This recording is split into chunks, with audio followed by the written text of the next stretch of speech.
Okay, good morning. Hey, happy Friday to everybody logging in.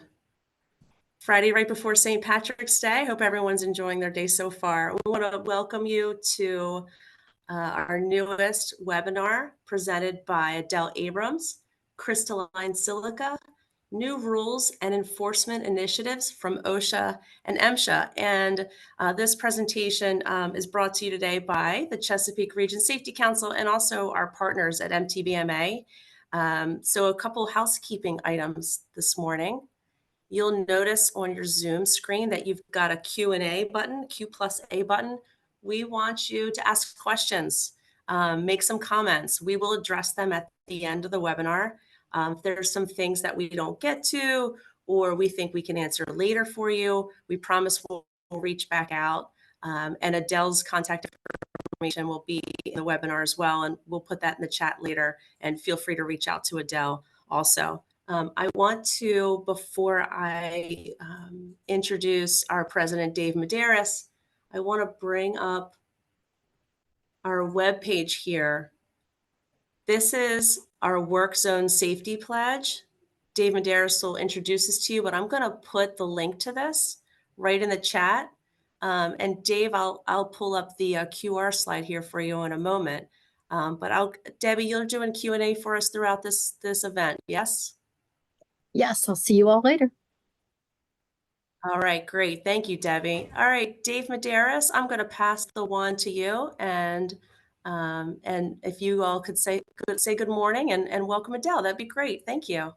Good morning, everybody. I am really excited. A lot of times I get started with some presentations doing a morning stretch and flex, so I'm just going to have to leave it up to you to go ahead and stretch and flex on your own and get your blood flowing and get ready for this great presentation.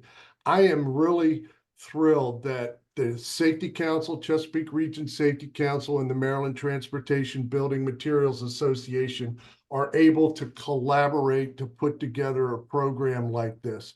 And you know, really what we would like everybody to do is be able to enjoy the comfort of safety, you know, and protect our workforce, kind of rein in controllable insurance costs, be able to master regulatory compliance. All of those things go into helping us build that comfort we can get from perfecting the art of safety in our workplaces every day. And you know, we have an outstanding presenter with Adele Abrams today. I every time I sit and listen to Adele share her knowledge and wisdom about the industry and about dangers and things we've got to address, you know, there's plenty of nuggets around here on these little notepads that I get from Adele's presentation. So I think that's awesome.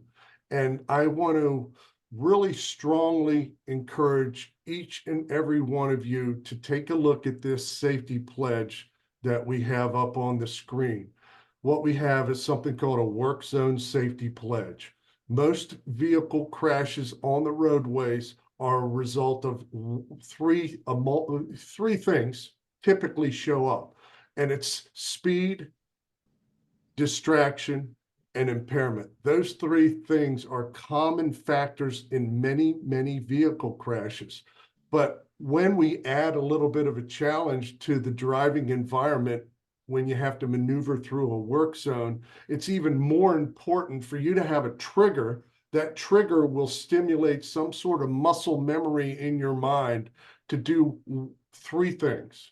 And that's what this pledge is all about. We want to trigger you to address three fundamentals that are very important: slow down, move over, and pay attention. So when you see a work zone ahead sign, I want you to be triggered by the pledge that you've taken, because everybody here is going to take their phone out right now, scan that QR code, go to the web page that was shown in the slide previous, and take that work zone safety pledge. And what I'm going to ask you to do is another step to that is, when you walk away from this event today, go grab five people and say, hey, I need you to take this work zone safety pledge. Once again, by you doing that, it serves as a trigger. when you see that sign that says work zone ahead, I'm triggered because I took this pledge. And what did that pledge tell me to do? 3 fundamental things: slow down, move over, and pay attention. If I do those things when I drive through the work zone, we are going to have a dramatic impact by addressing driver behaviors on the amount of crashes and injuries that happen in the work zone, whether it be to the drivers themselves or to those awesome employees that are busting their tail to make our roads a better place for us to drive each and every day. So I want to strongly, I can't emphasize enough to you how important it is that we take this pledge, that we adhere to those 3 things: slow down, move over, and pay attention. And that, you know what, we enjoy the comfort of safety. We can control things and enjoy the comfort that safety provides us if we just put a little skin in the game. So without further ado, I want to introduce the head of MTBMA, and that's Michael Cicada. Michael? Dave, thank you for that. I appreciate. I always enjoy and triggered and empowered by listening to you. I appreciate your background, everything Chesapeake does, and definitely echo the take the pledge. For everyone out there, and absolutely reach out to those 5 folks and more if you can. We're putting this out there for all our social media channels, and I think it's definitely a 100% step in that right direction. So thank you, Dave, for everything you and all your folks do. We're here, right? We're here for Adele Abrams, right? The Crystalline Silica, new rules and enforcement initiatives from OSHA and MSHA. So I'm happy to partner with you guys on this, and more happy to listen to Adele. I think Adele, you hit it, Dave, right? She's a comforting soul in the world of OSHA, MSHA regulations. I'm sure there's a song out there that she has brought some sanity to all this. So, I'm not going to bore you with her history, her long history of engaging with industry, with her knowledge. So, Adele, without further ado, let's kick it off. Thank you. Great. Thank you. And I really want to thank Chesapeake Region Safety Council and MTBMA for giving me the opportunity to share this information. It's very time sensitive, and we don't do a lot on mine safety and health administration, but I know there's kind of a core group out there, and I see there's over 50 of you so far who are logged in live who are looking for this information. And we will be covering MSHA first, and then I will do an update on some of the new OSHA enforcement initiatives related to respirable crystalline silica. So we'll take it that way. I am going to close my video too, as much smiling face this time of the morning, just to improve our sound quality here. So I'll be back when we ask for questions, but in the meantime, we'll go ahead and get right to the meat and potatoes of this. So what's next with MSHA and OSHA? That is the question. We've been talking about safety issues, and by the way, I did take the pledge, and please, all of you, take the pledge too for work zone safety. But there are other issues besides worrying about getting picked off in a work zone, and that is the longer health effects of the work that you're doing and exposure to respirable crystalline silica. So we'll get right into this. That's me. And starting at the top, MSHA has been doing a rulemaking on respirable crystalline silica, and this has been very fast-tracked. And I will note we have a poll up as well asking, do you deal with both OSHA and MSHA regulated work sites? I know there are a lot of integrated companies that have quarries and ready mix operations, or cement, and they may have asphalt or road paving operations. So be interested in seeing your results on that. And we'll take it from there. The MSHA proposed rule, as I said, was very fast-tracked, came out in July, so less than a year ago, as a proposal. They only allowed 2 months for comments. The industry groups had all asked for an extension on this. They only gave a 15-day extension, which is almost ludicrous compared with the amount of time that OSHA took in doing its rulemaking. They held a number of public hearings. They had a post-hearing comment period. With MSHA, very truncated. Couple of reasons for that. One of which is, I guess they felt, well, OSHA's already done the heavy lifting on this in getting the science and the medical information approved. But also because we are at a race to the finish line, and I don't like to normally inject politics into safety and health. I feel like it should be an apolitical issue. But the fact is, we are in an election year. In DC, we call it the silly season. But the way things work, there's a law called the Congressional Review Act. And what that essentially says is that if a rule comes out as kind of a midnight rule from the previous administration, and of course there's a change in administration, if the change in administration is a different party, if Congress flips to a different party in control, they have 180 legislative days, or excuse me, they can rescind anything that is finalized by the previous administration within 180 legislative days of the new administration and Congress taking effect. And they've done this before. Some of you with gray hair like me and Dave may remember that OSHA worked for decades on an ergonomics standard, and it finally came out in the last hours of the Clinton administration, seriously, like the last week. And it was the first time ever that Congress used the Congressional Review Act. They rescinded it under George W. Bush with a red Congress. And that meant that OSHA could never again promulgate an ergonomics standard without the express consent of Congress. Not to be outdone, in 2017, President Obama's continuing violation OSHA rule was also rescinded under the Congressional Review Act. So the folks over at MSHA are looking at this and going, counting on their fingers and toes, which is kind of hard to do because legislative days aren't like human years, they're like dog years. It's only when they're in session. So it's a bit hard to predict, but the smart money is that as long as they get this rule finalized by the early part of May, it should be able to survive any kind of challenges in the event that there is some kind of red wave in Congress and in the White House come the November elections. So that's what we're dealing with there. We have the results of the poll, and about 2/3 of the folks do not deal with both OSHA and MSHA, which is good for you because as you'll hear, the rules are going to be quite different, and it is going to be a challenge to kind of harmonize those two standards. So with the MSHA rule, it is over at OIRA now, and that's Washington speak for the Office of Information and Regulatory Affairs, which in turn is part of OMB and the White House. And it is undergoing stakeholder meetings now. That's the last stop of this train before it gets to the final destination. I will tell you, I met with OIRA on behalf of one of my client groups in the mining industry, and that was February 26th. At that time, mine was the last meeting that they had scheduled, but they did hold additional meetings through the course of this week, and the last time I looked, that was it.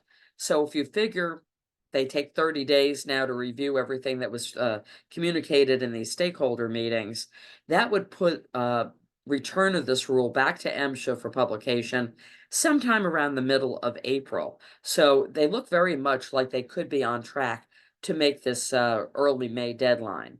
One of the challenges is that MSHA indicated in the proposed rule that they intend for this new rule to take effect 4 months after publication.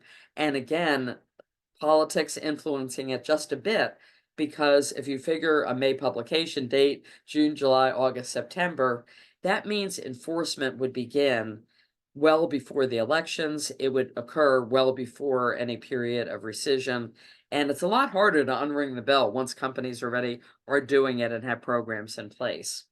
Now, one of the big differences, and this is still kind of the high view, I'm going to go through all of the individual provisions here in a bit more detail, but MSHA is taking the position that they cannot give you any credit for PPE, including respirators, for meeting this standard. And right out of the gate, those of you who do OSHA construction work know that that is a big hiccup in following Table 1.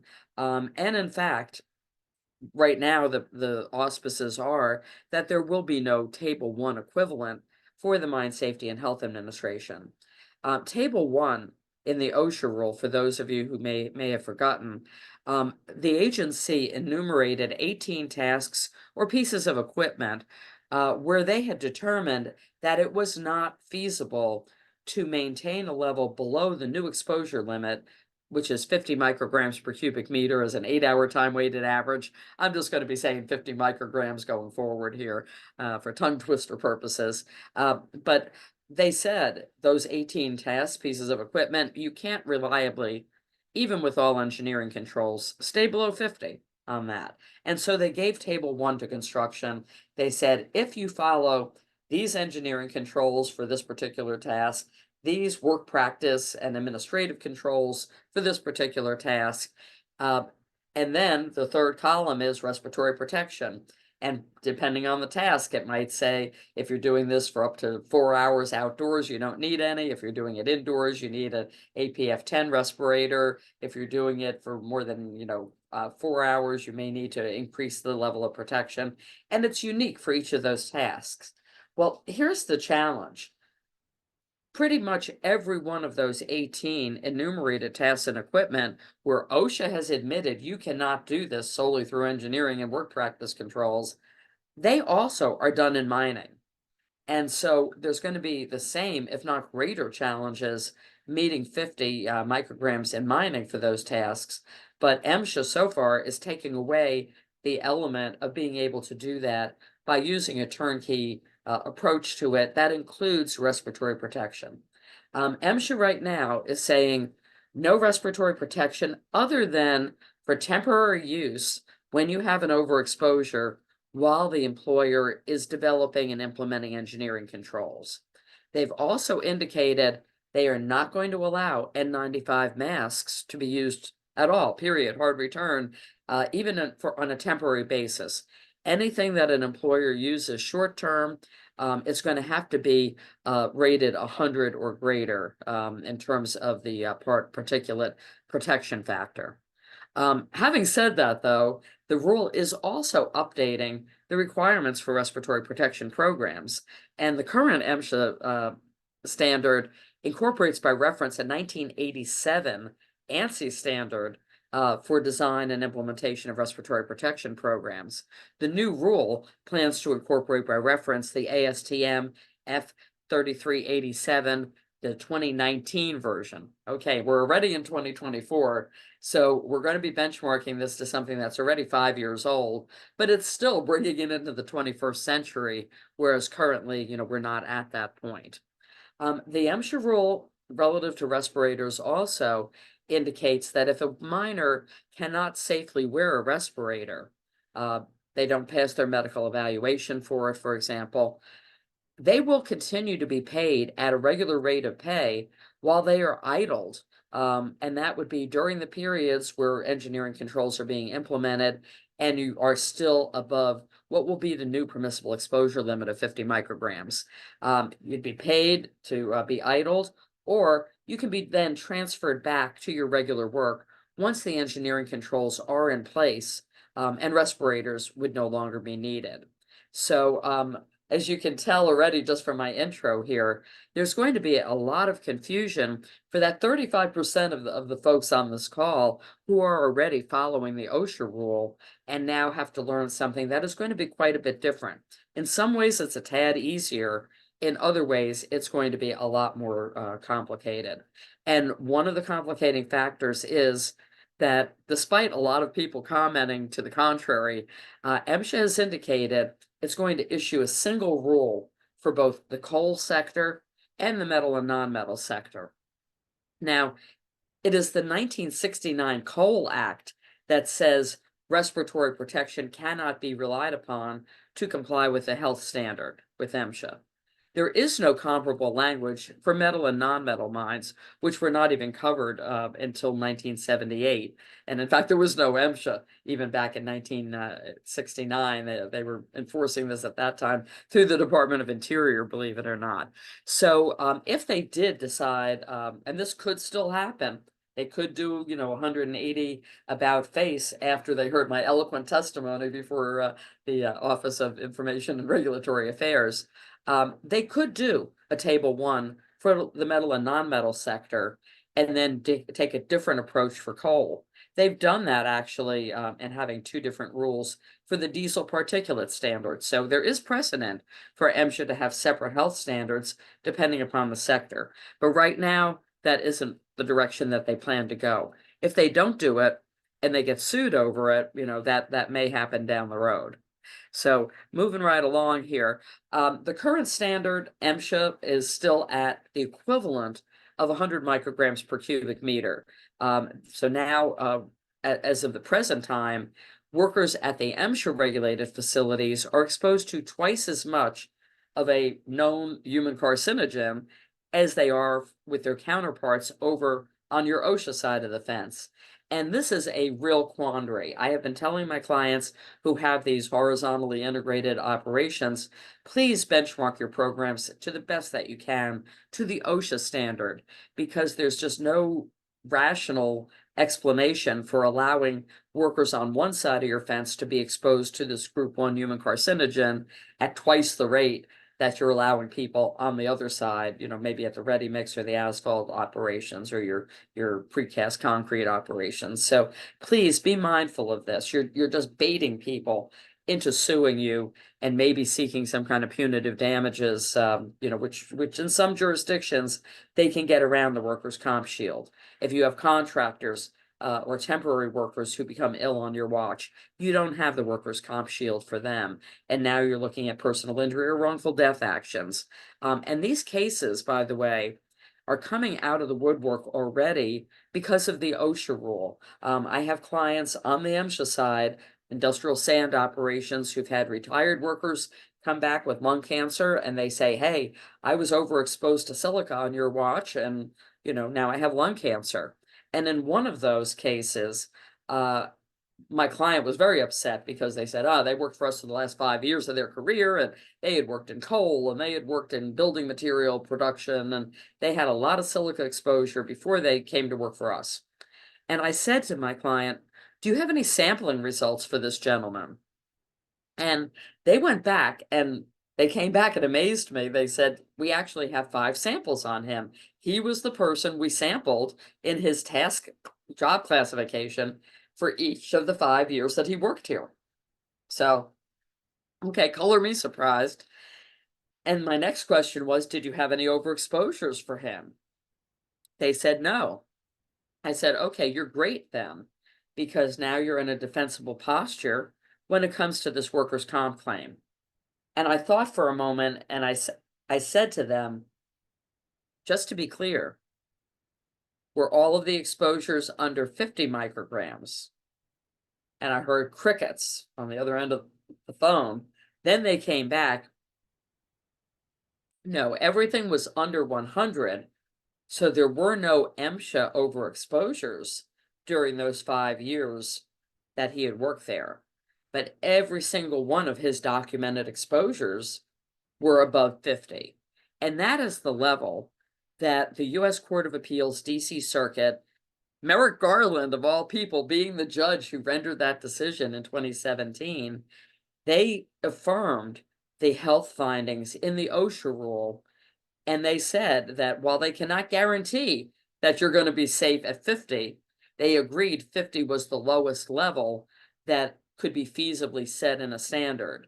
And they approved all of the health information, saying that respirable crystalline silica is associated not only with lung cancer, but with silicosis, pneumoconiosis, COPD, emphysema, chronic, pulmonary fibrosis, renal disease, and also autoimmune disorders.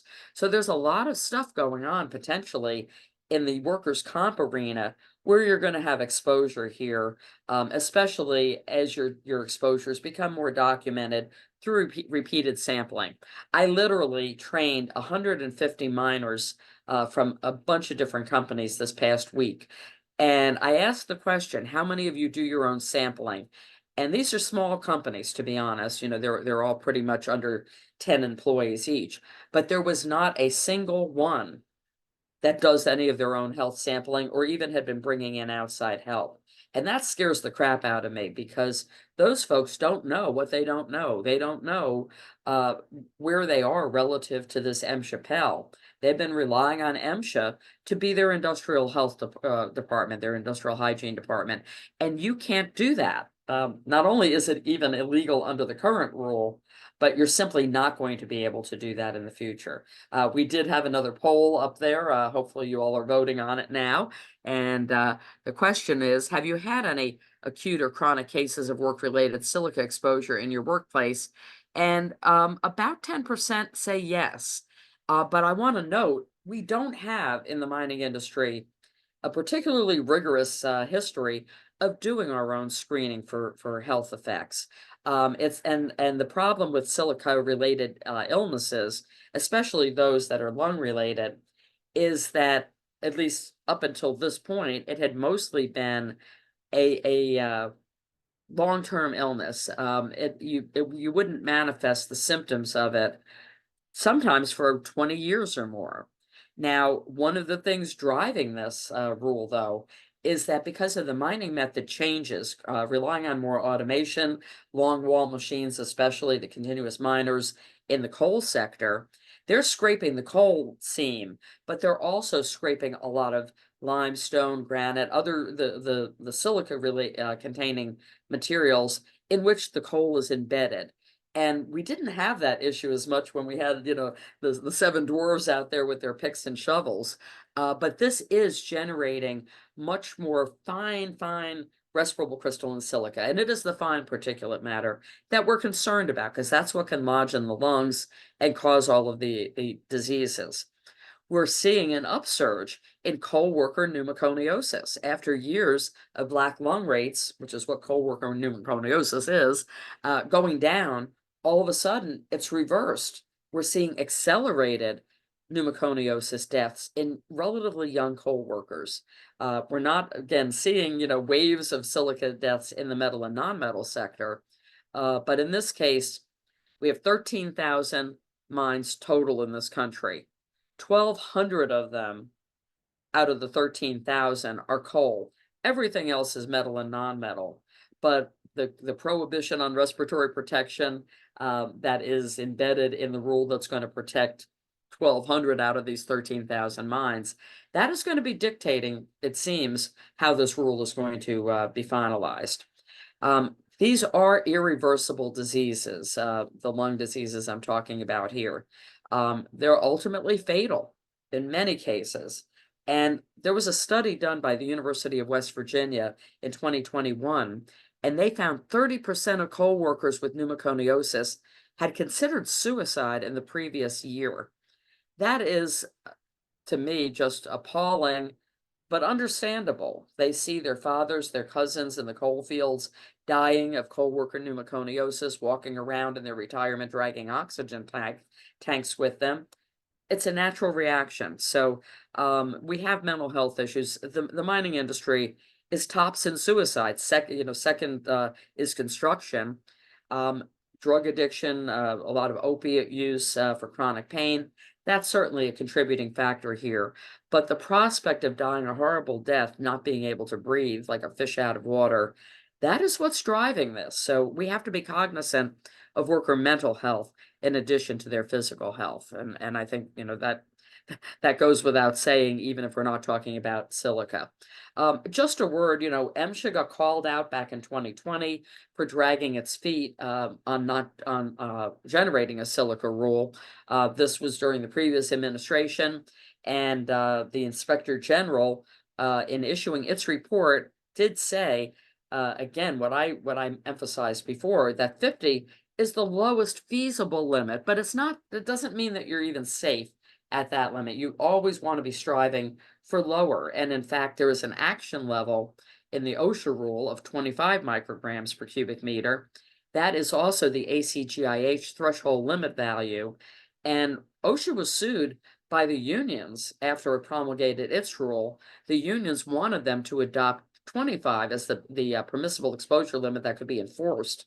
They lost. The court refused to do that, again, agreeing 50 was the lowest feasible limit. But you will see in the MSHA rule, they are adopting 25 as the action level. That's going to be precipitating a lot of sampling requirements. We're going to still always be striving to get as low as we can. And with the MSHA rule and the OSHA rule, 25 is the target. You know, they're not going to cite you for being above 25, but that's the goal to get you down to where they believe truly it would be a safer limit. So that's essentially what's going on here. But as I mentioned, that Inspector General report also affirmed that more than 3 times as many coal workers were having black lung disease in the period 2010 to 2024 as they did back in the 1990s. Something's going wrong here. Clearly something is going wrong. And most of it is attributable to that change in mining method, the strive for more production, maybe longer work shifts. But that's something that we're going to have to get on top of for sure. So in the MSHA rulemaking, in their request for information back in 2019, they noted many miners do have exposure to RCS, or respirable crystalline silica dust.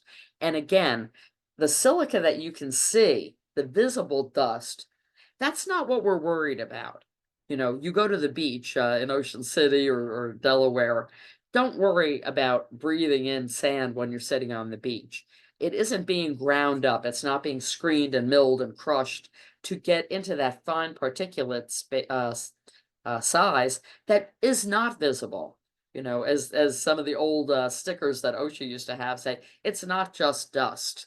But if you see dusty areas within your operations, that's probably an indication that you need some better dust control measures, because along with the visible dust, if it's in an area where you are generating construction aggregates, for example, you likely do have some fairly high levels of the invisible respirable crystalline silica as well. And they noted that whole laundry list of diseases. I will note that during the OSHA rulemaking, they did not include pulmonary fibrosis on the list of associated diseases. MSHA has included that. And why is that? Well, we've got, you know, pretty much another 10 years of epidemiological studies that have come out since the original OSHA rule was promulgated. So the main issues, before I get into the nuts and bolts of this proposal, whether to adopt a Table 1 approach. If they continue their ban on use of respirators for compliance, you won't be able to use Table 1. Medical removal, that is a huge issue, and OSHA is also directed to reopen their rule to consider medical removal. So let me speak to medical removal for a second here, and this will apply really the issues on both the OSHA and the MSHA side of the fence. The unions sued OSHA in 2017 as part of that big litigation over the OSHA final rule by saying that OSHA had considered medical removal in the proposal, but they left it out of the final rule. And they didn't discuss why they left it out. That's all accurate. The union won on that. And so Merrick Garland, in his role as judge at the time, directed OSHA to reopen its rule to consider medical removal. And that is on OSHA's regulatory agenda, but they haven't done it yet. They've missed their deadlines a couple of times now. Meanwhile, MSHA is including this, had included it for comment in its rule, and MSHA is going to get its medical removal provision out sooner than OSHA, in all likelihood, if they decide to include this in there. That raises the likelihood that OSHA will take whatever MSHA does on medical removal and adopt it. You know, MSHA will do the heavy lifting on that part of the rule for OSHA. But there's a problem with medical removal regardless of what sector you're in. And this is what it is. For those who may be unfamiliar with the concept, I'll use the lead rule as an example. In OSHA's lead rule, you have to have your blood tested periodically. This is part of medical surveillance. And if your blood lead level becomes elevated, depending on whether it's general industry or construction, if it gets up to a rate of 50 or 60, and that's a blood milliliter measurement, you have to be removed from working in any position that involves exposure to lead. Pretty simple. You know, you don't work doing, any kind of welding for a while. You know, you're not cutting apart lead painted metal for a while. And then when your blood lead level goes down to 40, you can be returned to work. Again, pretty simple. Usually not an extended medical removal. They do go down pretty fast. I will note that OSHA, though, does have a rulemaking on its agenda that would lower the blood lead level at which you could be returned dramatically. This is part of the executive order addressing lead across the board, EPA, as well as with OSHA. And if that happens, you will be out on medical removal for lead for a much longer period of time. But going back to MSHA and silica, here's the quandary. First of all, there is no biomarker for silica or silicosis. You can't take a blood lead level or a blood level. You can't test your hair. You can't test urine or your sputum. So how do they determine medical removal? Well, MSHA has a policy, has had it for decades in its program policy manual that not many people know about, to be honest. And it says that if a worker has a chest x-ray that is 1/0 or worse, as read by an ILO certified B reader, you have to report that to MSHA as a case of silicosis, even if the worker is asymptomatic. And of course, you can get a second x-ray done.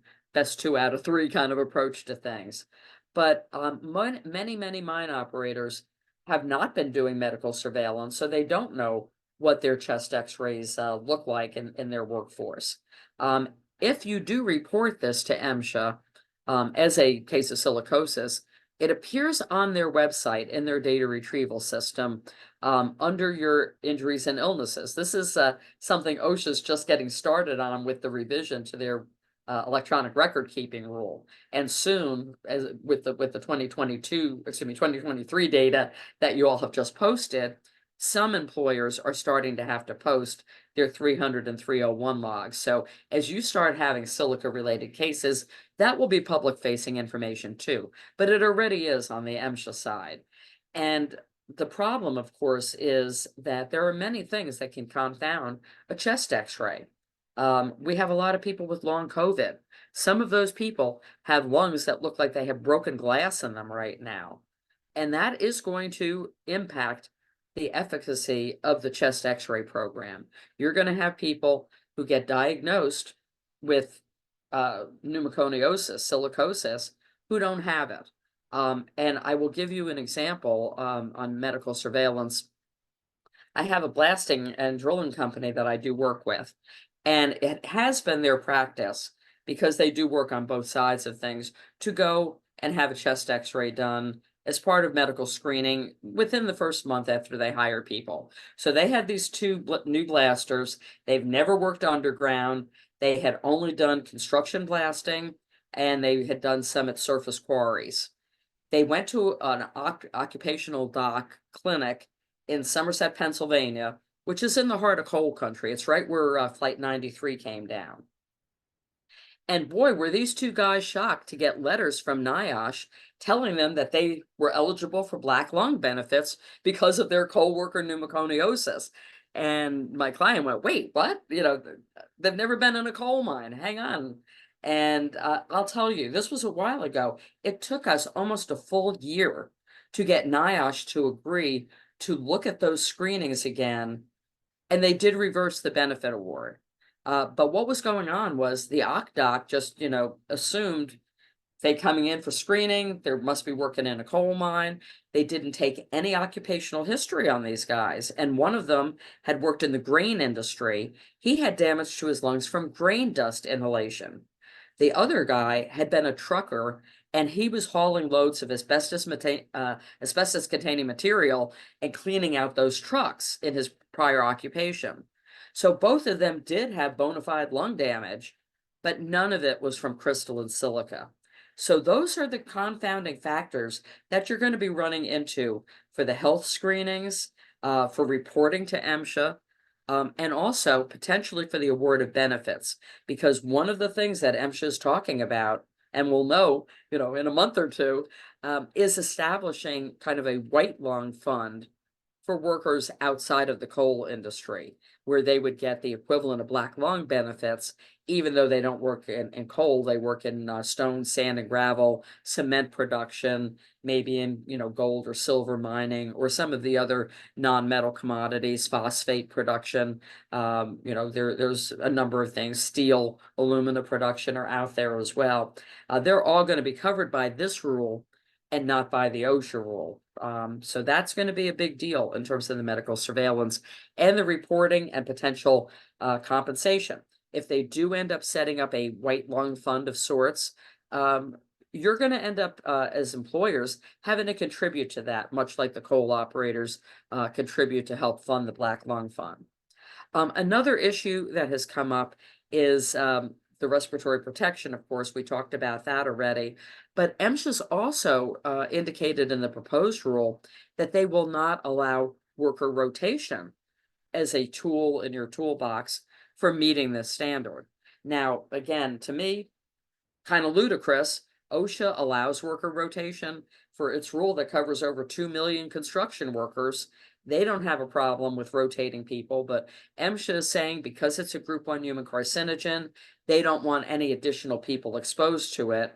Again, a bit illogical, as Mr. Spock might say, because everybody in the world is exposed to respirable crystalline silica. It is ubiquitous. It is 70% of the Earth's crust. And there's background levels of crystalline silica everywhere. They're not up to the exposure limits that we're talking about, although I do have some mines that I work with in the Mojave Desert in California. And when the wind is blowing a good gust out there, their background levels of respirable crystalline silica are above the action level without contributing anything to it from the mining process. So they are very, very concerned about how they're going to meet this level. And, again, the wind direction, your topography, those are all things that are going to influence your exposure levels. Another question that has come up, which I'll hopefully diffuse here, is whether MSHA is going to cite you based on your own sampling results. And the answer, of course, good lawyer answer is kind of. They are not going to come in, look at your historical or current samples, see that you had an overexposure, and write you a citation for that overexposure.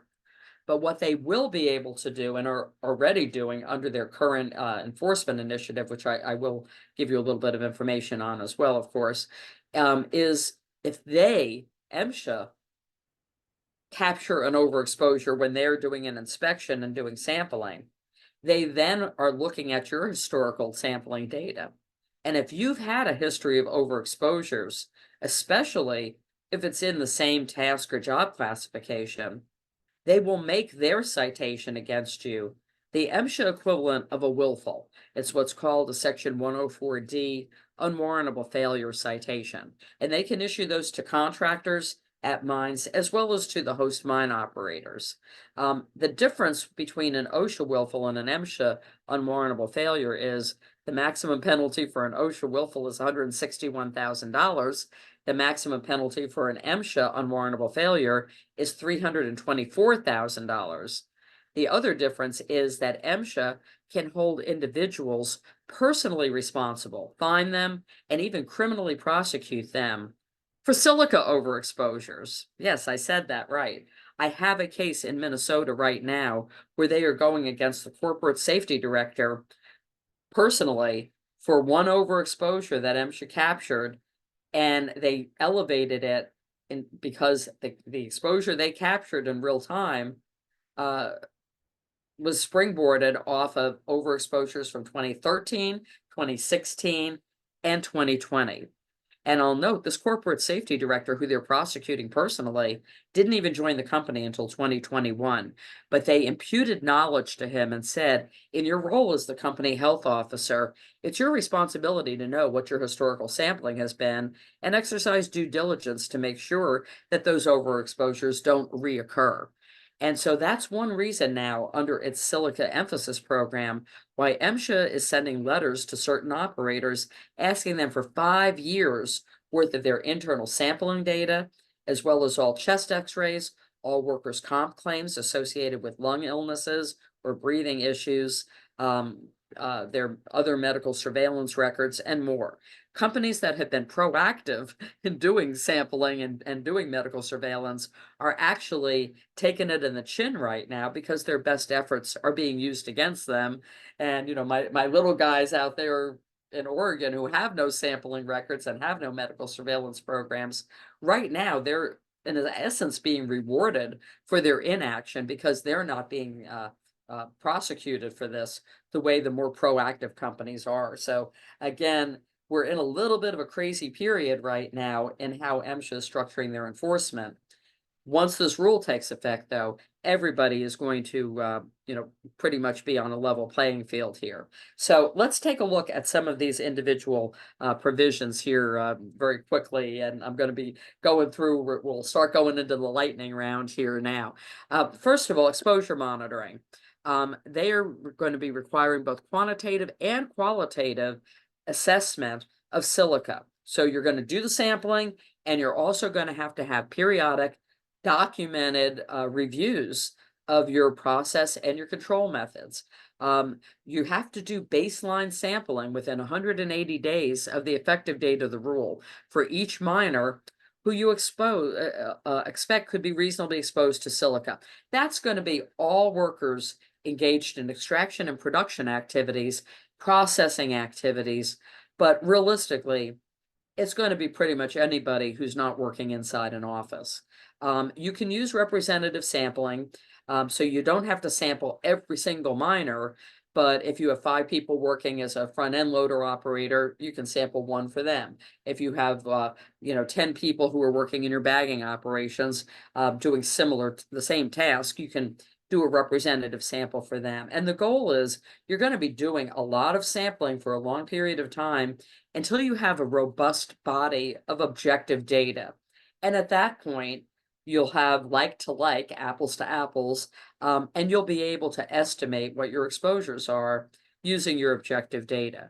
But the way this is working, somewhat similar to the OSHA rule, if you do a baseline and you find that the person is below 25 micrograms per cubic meter, that is the action level, you can exempt them from the program as long as you have 2 in a row within 3 months showing that they are consistently below 25.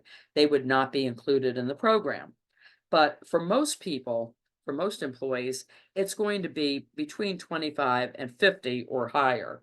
And if you're between 25 and 50, between the action level and what the new PEL will be, permissible exposure limit, you have to do continuous monitoring every 3 months and continue until you get 2 in a row for that occupational task down below 25. For many of them, you're never going to get there. So you're going to be in this continuous loop of sampling every 3 months until you get to that objective data state. Now, if you're above 50, and you're going to have a lot of people who are going to be above 50, just based on what I know of sampling and the sampling I've done myself at mines for clients. If you're above 50, you have to implement a corrective action plan, and you have to continue sampling until you get below 50. Then, and I mean continue, then you can go to every 3 months. I'm going to tell you, just this week, I started off my week on Monday with a call from a client where MSHA came in. They took a sample that was above 100, and they immediately wanted a corrective action plan. They among things, in their bagging area, they had to agree that they would do no more than 2 loads of this particular commodity in a day, because when they process and bag 3 loads full, it put them over that 100 action level. So they're agreeing to this now, but in a few months, they're going to be way overexposed, even if that keeps them below 100. They're still going to be above 50. So what do they do then? Cut down to 1 load a day? We start getting into the feasibility issues. Can you keep an operation running financially if you can only produce and sell 1 load of materials a day? These are some serious real-world implications for this. If you are above 50, that is when they will allow you to wear respirators, and in fact, they require you to wear them while you're working on these engineering controls. But again, you cannot rotate workers under this proposal as you can with the OSHA rule. So you're going to keep sampling. Now, when I say keep sampling, currently, when MSHA finds an overexposure under their silica emphasis program, the MSHA is coming back to your site every 15 days, and they are resampling. They're checking your results. They're checking your engineering controls. If you're making progress, they will extend the abatement out for another 15 days. If you don't have sampling results or purchase orders showing, that you've got engineering controls ordered and on the way, or you've hired an engineering consultant, or you've got an IH firm on contract now, they can shut you down. They will issue a Section 104B order, and MSHA is serious as a heart attack about these.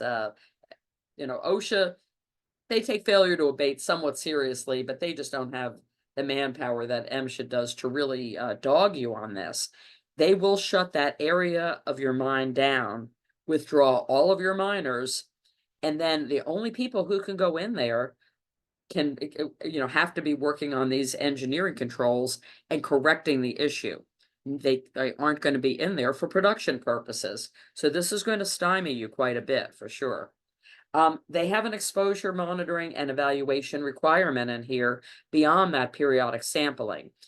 You have to designate a responsible person, as I like to call them, the DF, the designated felon, who's going to have to conduct semi-annual evaluations of your program and your controls, determine if you've made any changes in how you're doing things. Did you introduce new equipment? Did you reconfigure things? Are you maybe processing a new vein of material that maybe has a different quartz content? Because a lot of this is driven by the percentage of quartz that you have in your material. My friends in the granite industry who have very high quartz content are going to have a lot harder time meeting this than my friends in the cement industry who worry more about nuisance dust because they have a relatively low quartz content in their product. You need to get your materials analyzed and get a handle on where you're going to have the most vulnerabilities. So this designated felon, the responsible person, is going to be looking at any changes, any increased silica exposures, run to ground, what's causing those. You have to make a record of the evaluation. That has to be posted on your mine bulletin board for 31 days. So you're capturing all of the months, not just the short months. And then this has to be repeated every 6 months. So that's semi-annual. If it was biannual, that would be every 2 years. So get it right, semi-annual. And if it indicates that you do have exposures above that action level of 25, you have to continue your periodic sampling. All of these are 8-hour time-weighted average samples. They have to be in the breathing zone. Remember, the breathing zone is what you're breathing in. It's not down at your belly button. I have seen people hanging pumps at waist level. That's going to capture probably more overexposures actually than you should be capturing. So make sure you keep it up where it's supposed to be. Beyond that, you have to use specific sampling equipment. This may be a change up. If you bought your own sampling equipment a while ago, it may not meet the ISO 7708 1995 version of samplers. You also have to have your samples analyzed through an accredited laboratory using the ISO 17025 and proper NIOSH, MSHA, OSHA analytical methods. Now, this is going to be a challenge. I've been telling everybody in the mining industry that I can get an association with an industrial hygiene company now. Avoid the Christmas rush because the OSHA rule already sucked up a lot of that talent. They have them under contracts to do some of their sampling and analysis. And a lot of the labs that are out there are not rated. They're not accredited by the American Industrial Hygiene Association as accredited laboratories. They have not undergone the round robin proficiency analysis. So very important that you don't throw good money after bad, spend all this money to get the samples done, and then send them to the wrong place to be analyzed, to the point where MSHA will not give you credit for that.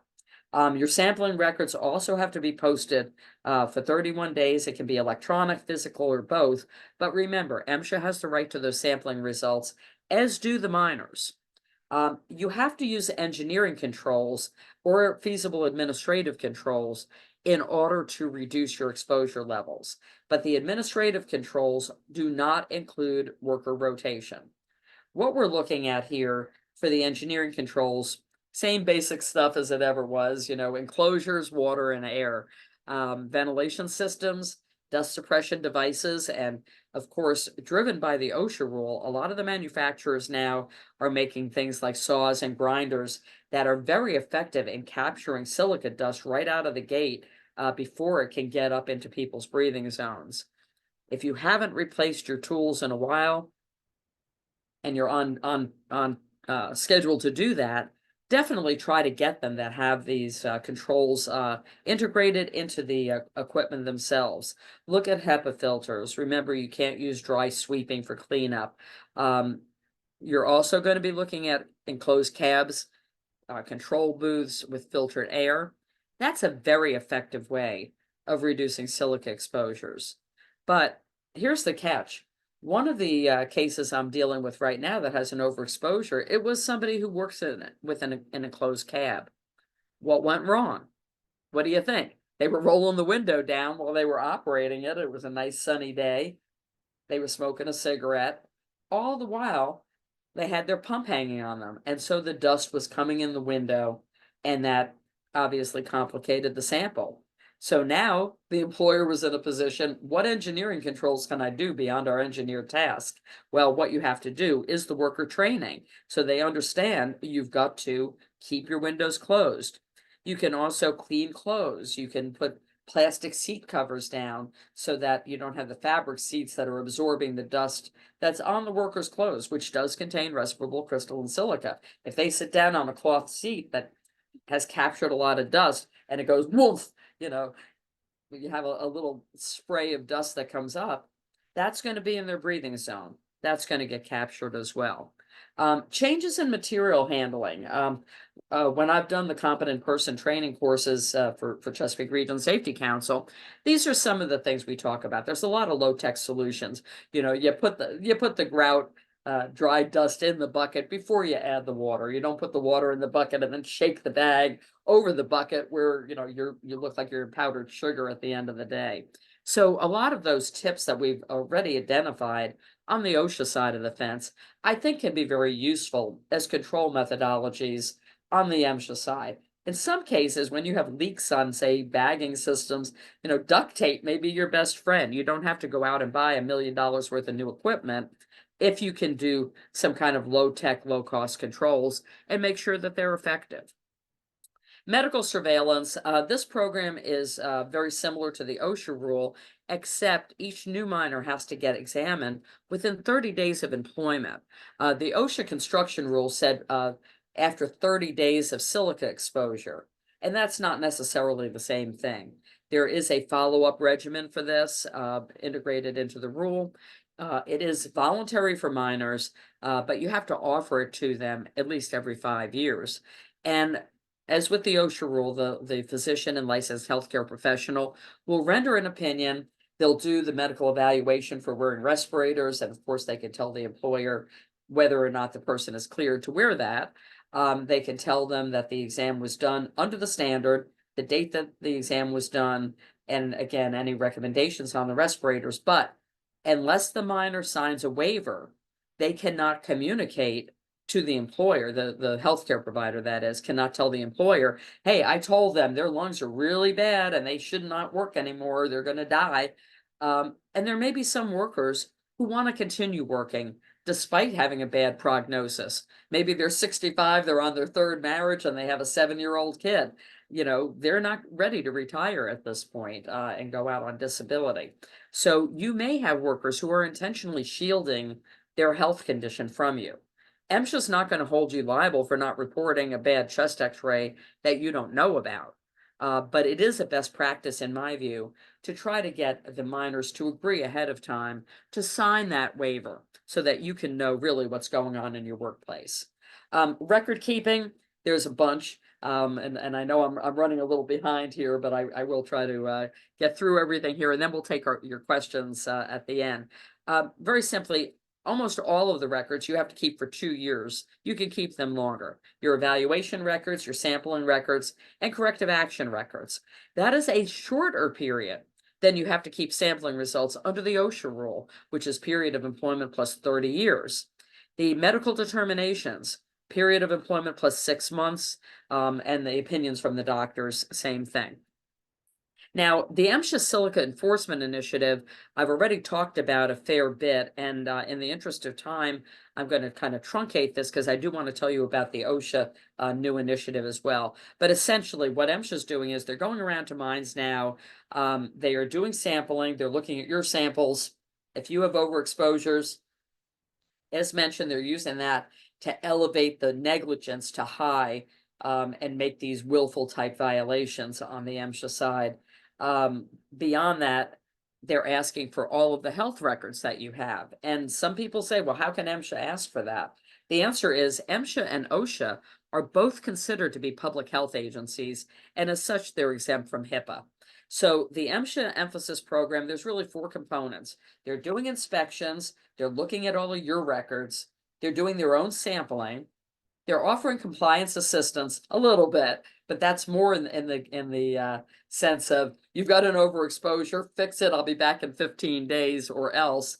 And then they are talking to your employees about their rights as miners, including the right to refuse to work if they believe that they are being overexposed to silica. I had this happen in a case recently, and the supervisor got upset and said, you know, after the guy said it's too dusty, I'm not going down there, you know, fine, we're going to look at this as insubordination. He came back 2 hours later and apologized to the guy.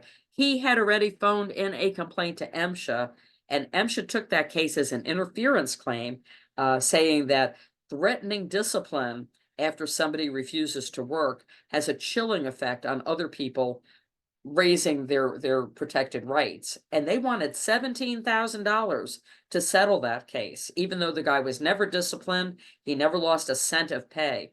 We ended up settling that case recently for $3,000. That's a lot of money for just threatening to discipline somebody, but that's how they roll. So that's what's going on the MSHA side of the fence. And what they're saying for best practices, the highest exposures for metal and non-metal, in addition to those doing extraction, overburden removal, stone cutters, crusher operators, and baggers. And on the coal side of things, machine operators, high wall drill operators, and roof bolters. So again, air, water, enclosures, those are really the only tools you have, given that they are taking away the ability to use worker rotation. Wet cutting, wet processes where possible. This is a bit of a problem, just like it was on the OSHA side for concrete, because you don't want your product necessarily getting wet. The industrial sand folks do an awful lot and spend a lot of time and money to dry their material out so it can be used for fracking, proppant, and other things. This is going to be a big issue if they have to keep their material wet. So you've already heard, you know, we want more time for enforcement from the industry perspective. We want to be able to use respirators to meet this rule, and ideally have a table 1 analogous to the OSHA construction table, but that will only be possible if they do allow for respirators and worker rotation to be used. So be proactive. If you have a mixed operation, don't wait for MSHA to regulate. And I know, again, we are at the top. What I wanted to note here on the OSHA thing especially is they have a national emphasis program that's been going on. 2% of all OSHA inspections have to be silica related. And I have information on there. State plans Maryland, Virginia, their participation is mandatory in this. And beyond that, what I want to go to is this. They just launched a new respirable crystalline silica initiative on the OSHA side for the stone product manufacturing sector. This took effect back in September. It is covering most of the continental U.S. They're not doing it in Hawaii and Alaska, but they're focusing on two NACE codes: cut stone and stone product manufacturing, and brick, stone, and related construction material merchant wholesalers. So although this really was prompted by a spike in accelerated silicosis cases in the engineered countertop sector, which is stone plus resin and pigment, and the silica content of those engineered products can be as high as 93%. So no wonder people are getting sick very quickly. By using these two NACE codes, they are encompassing stone sales yards, they're encompassing stone finishing shops for natural stone products as well. And there's about 100,000 employees covered under this OSHA emphasis program. So just be aware this is going on out there. They're looking at activities including cutting, grinding, chipping, sanding, drilling, polishing, opening bags of ground quartz. Well, that's cement. That's concrete materials. Changing filters and dust collectors, making these engineered slabs, operating power tools and cutting these, the casting departments, and the finishing department. So this is all OSHA regulated, but this is their new enforcement initiative. They're including this within that 2% of all inspections that need to be silica related. And they're going to be verifying your dust control measures. They're going to be looking at the silica rules, ventilation, noise, PPE, respiratory protection, the records access rule, HAZCOM, because of course these are stone products, so you need to train them on the safety data sheet for that stone product, about the hazards of silica, of course, and record keeping. Those are all the things that they can do there. So I know I went a little bit over. I was talking as fast as I could, but let's turn this back over to Debbie and see if we have any questions out there. And thank you so much for your attention. Adele, thank you so much. Debbie is going to come on here in just a moment. I think we have a couple questions potentially in the chat. And then someone messaged me that you've covered everything so great that they may not have questions now, but they may have some later. So I'm going to... And if they do have questions, safetylawyer@gmail.com gets me. My mobile phone's usually the best one to reach me at. And as most of you folks who know me know, I'm not going to run a meter on you just to answer some questions, especially as a follow-up, from this webinar. So don't be hesitant to call. It's safe. It's safe. Incredibly generous. Thank you very much, Adele. We all really appreciate that. And I'm going to show our contact information here as well. And so you still have a couple minutes, a minute or two to put any questions in. And like Adele said, you can always reach back out to her or the council with anything later. So feel free to chat or send some Q&As in there, and Debbie will review them. I wanted to let you know that our next webinar will be on June 11th, and you can register for that through our website here in just a couple of days. This next webinar will be presented by Dan Blankfeld, and the title of the next webinar is Large Loss Consequence Management in Construction, Our Experience with Dealing with a Large Loss Fire. So we're looking forward to having Dan Blankfeld present to us in June. Also coming up in June, as you can see on our screen here, is our annual meeting and safety award ceremony that we hope a lot of you will attend. And we are now accepting award applications. You can see on the screen we have 4 categories for the awards: Most Improved Safety, Safety Award of Excellence, the John Lanigan Safety Professional of the Year, and newly added just last year, the Saving a Life Award. I'm going to put in the chat here a link where you can find out more about those safety awards. But we'd really love for you to attend. We'll have a great presenter, and we hope that you and your company will consider applying as well. And you can find all that information here on our website, which I'll put in the chat again as well. You're seeing the pledge there again, but I just want to remind you that on ChesapeakeSC.org, where you registered for this webinar, You can search through our course catalog and see what upcoming training we have. There's a little search function you can't see there right now, but you can search in hot topic words too. So you can learn, in fact, we have an industrial hygiene course coming up just next week in Gaithersburg. You can type in the word record keeping and learn more about what training we might have available in that realm. So, and then lastly, as far as our schedule is concerned, I'm going to put my email in the chat. If you have a question about how to contact Adele or what classes are coming up, or scheduling, or what certificate programs you might be interested in earning, I want you to feel free to reach out to me personally, call the council. We're here to take your questions and work with you. So I'm going to move this to Debbie. And Dave, if you have any comments, feel free to jump in. Debbie, do we have any questions for Adele out there? Yes, good morning, everyone. We have one question. It's from Catherine Redfern, and she wants to know if you can withdraw an employment offer if conducting a post-offer pre-start lung x-ray and find evidence of exposure. Well, that is going to be certainly an analysis that's going to take a bit more looking into. When you say they have evidence of exposure, you know, right out of the gate, every single person in the world has silica exposure. So you can't use that as kind of a you know, an indicia of whether they can be employed or not. The second thing is, if they have lung issues, that doesn't necessarily mean that they can't perform the essential duties of the job. They may have some, you know, lung issues, but if they're cleared to wear a respirator, you would bring them in. Now, their documented chest x-ray at the baseline would protect you from claims of silicosis because it would show where they were when you got them. If it gets worse after they're working for you, you know, the difference in the degradation of their lungs is what that employer would be responsible for. But under the ADA, you've also got to consider, I used long COVID before as an example. Long COVID is recognized by the EEOC as a covered condition under the Americans with Disabilities Act.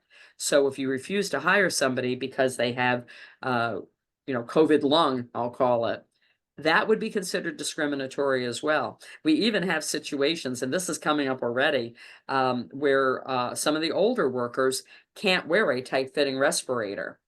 And they didn't have to wear one at 100, but they would at 50, potentially. Well, the accommodation for that is buying a PAPR, the purified air helmet type of things. Dave would like that because you can keep your beards too. But you know, that is, people are pushing for that. And I was dealing with a mining client earlier this week, and they said, yeah, you know, we just realized that nobody's going to shave, and we're sucking it up. We're going to buy PAPRs for everybody. And that accommodates everybody. It's less stressful on your breathing. So there's another example, Debbie, where you have somebody, maybe their lungs aren't the best, but they could still do the job with accommodation. And that puts it squarely not in the OSHA or MSHA arena, but rather with the EEOC under the Americans with Disabilities Act. As always, Adele, you give us a full answer, and we really appreciate all of your experience and your willingness to partner with us. I'm going to turn this back over to Dave to wrap this up. And for everybody that's still on, please note the links that Kim has posted in the chat about some upcoming activities. Dave?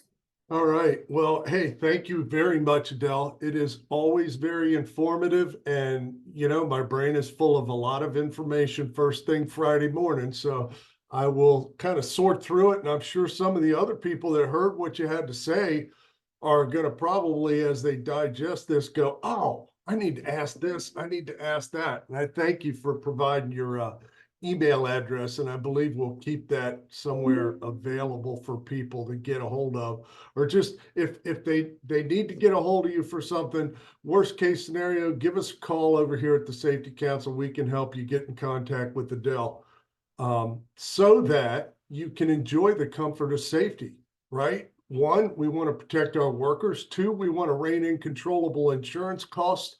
Number three, we want to master regulatory compliance. And those are things right there. I'm going to tell you, those are the things you can get at the Chesapeake Region Safety Council to help you enjoy the comfort of safety. And I'm going to tell you, I have heard Dan Blankfeld talk about his large loss experience. And I'm going to tell you, you do not want to miss this. It is really a fascinating case study. There's a lot of moving parts that go on when something like what he had experienced happens. And you'll kick yourself if you miss that one.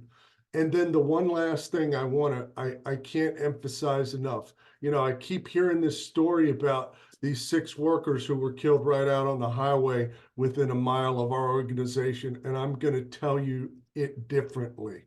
What happened was 2 brothers, a father and a son, the mother of 2 children, and one guy working really hard to get ahead in this world, lost their lives within a mile of this organization as a result of a high-speed crash going through a construction work zone. Please reach out, take that pledge, slow down, move over, pay attention, grab a hold of somebody else that's near you and say, hey, you need to take this pledge, because that triggering mechanism that gets your mind to think about that muscle memory, slow down, move over, and pay attention, trust me, will make a difference. And we really got to reach out and get the numbers. Lots of people, everybody on the road should be thinking about that. So without further ado, I hope everybody enjoyed this presentation as much as I did, and I hope we get to see you all back here again very soon. And thank you again to the MTBMA folks, Michael Sakata, and as always, Adele, we love it. Thank you very much for your support.